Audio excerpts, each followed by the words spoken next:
Welcome to Mr. Peace Film Review, and I'm here with another retrospective review for a film that was done 30 years ago. Can you believe it? 30 years ago.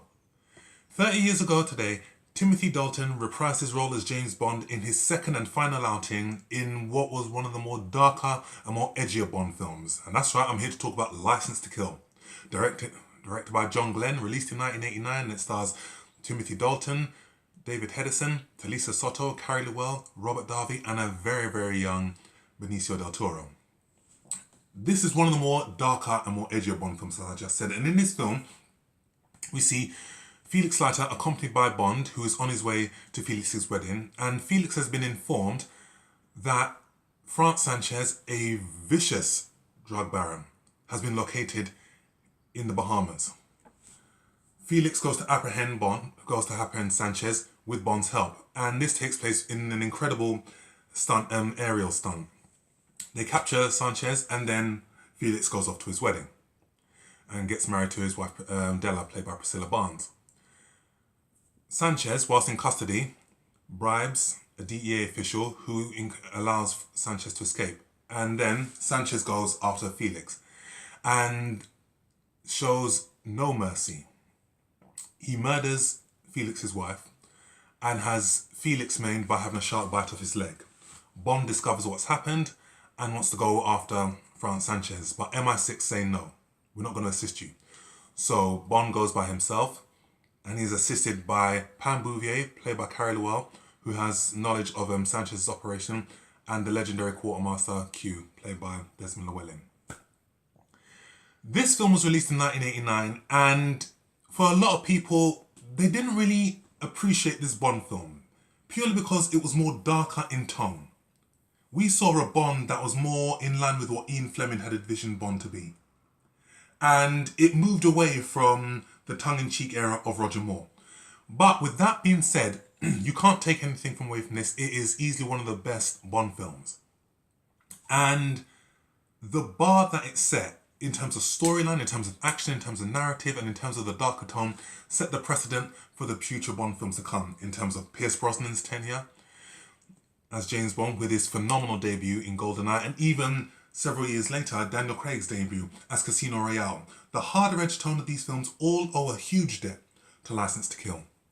And it was the perfect buffer from Roger Moore to Pierce Brosnan's debut.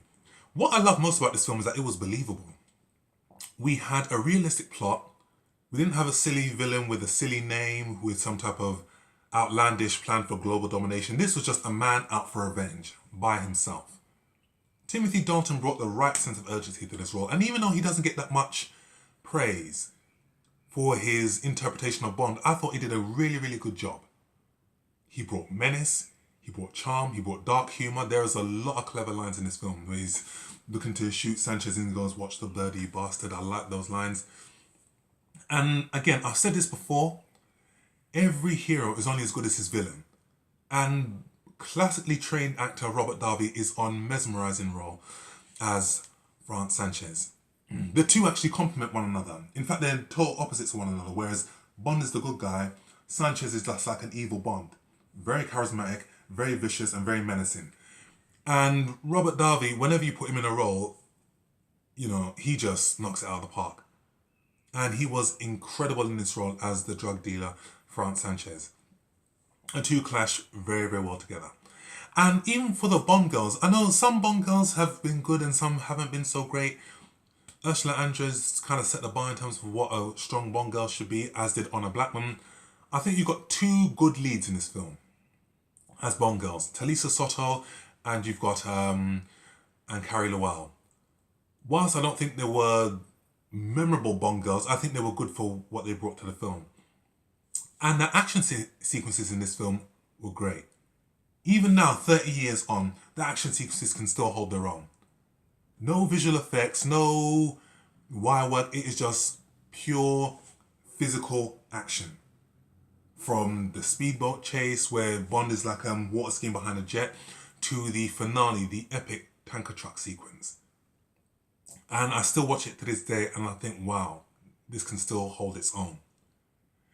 License to Kill Again, how can I forget the iconic soundtrack played by the phenomenal Gladys Knight? Easily one of the best Bond themes ever. Now, License to Kill is groundbreaking in several areas. Number one, it was the first Bond film to be a 15 to be released in the UK. And also, it was the final Bond film to be released in the summer. This Bond film, License to Kill, only made $158 million worldwide. And it's not because it was a bad film. You need to remember that in the summer of 1989, you had some big, groundbreaking blockbusters. Back to the Future 2, Indiana Jones and the Last Crusade, Batman. These films were just groundbreaking, and they were just big box office blockbusters. Batman grossed over $400 million worldwide. Indiana Jones Last Crusade grossed over $400 million worldwide. Back to the Future 2 grossed over $200 million worldwide. And it was up against strong competition. And that was the reason why, since then, Bond films have now been released in the autumn to avoid the summer blockbuster, which doesn't really stop anything. Because if you remember, Tomorrow Never Dies was released in 1997. It was released in the late October, November 1997, but it was up against a small film called Titanic, and we saw how that film did. And even now, the new Bond film that's going to be coming out in 2020 is going to be released in mid-April. So it's going to have some summer blockbuster competition there, but we'll see how that one goes. But not taking anything away from License to Kill, it can still hold its own. And it is one of those films, as dark as it is, as gritty as it is, it's still an enjoyable watch, still believable, and it's still up there with one of the best Bond films. And again, people don't appreciate something until after the moment has passed. So I think if people were to watch the Bond film now, they'd think, okay, that's where Casino Royale and GoldenEye drew its inspiration from.